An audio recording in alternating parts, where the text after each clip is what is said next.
Samantala, nanindigan si Pangulong Ferdinand R. Marcos Jr. na gagawin ng kanyang administrasyon ang lahat para gumaan ang buhay ng bawat Pilipino. Inayag po yan ng Pangulo sa ikalawang bahagi ng Episode 3 ng kanyang podcast.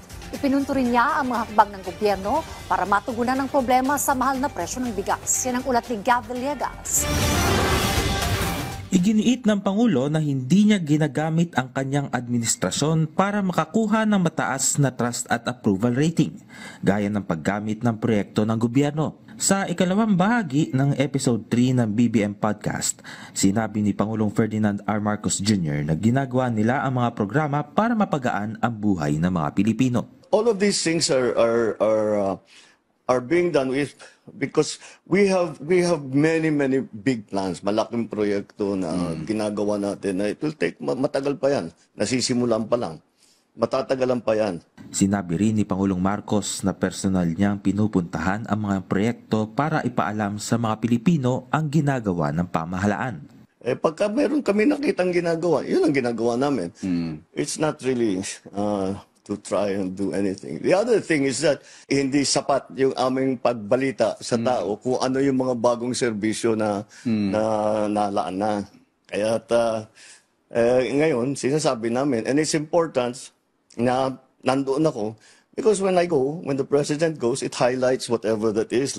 Iginiit rin ng Pangulo na unti-unti nang nalulutas ng mga proyekto ang mga matagal na problema na hinaharap ng mamamayan, gaya ng mahal na presyo ng bigas. Habang yung production natin gumaganda, bababa ng bababa yan. Okay. But we got to, naabot na natin yung punto na masabi natin, kaya na natin ito. We can afford it. We can afford the subsidy. And as the subsidy becomes less and less, mas magiging malaki ang coverage ng 20 pesos.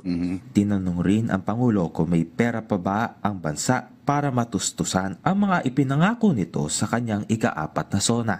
Oo. Meron. Basta't yung pera ng Pilipinas ay ginagamit sa tamang paraan.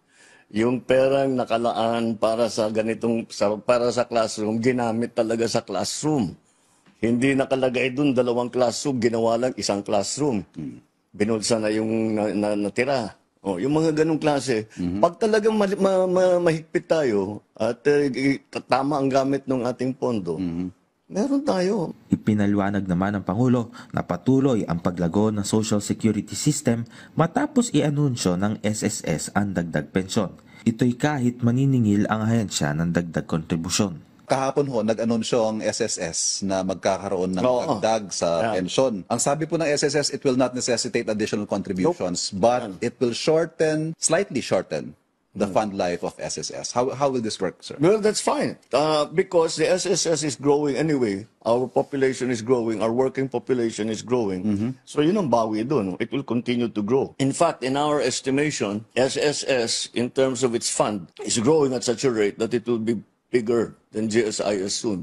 Gab Humilde Villegas para sa Pambansang TV sa Bagong Pilipinas.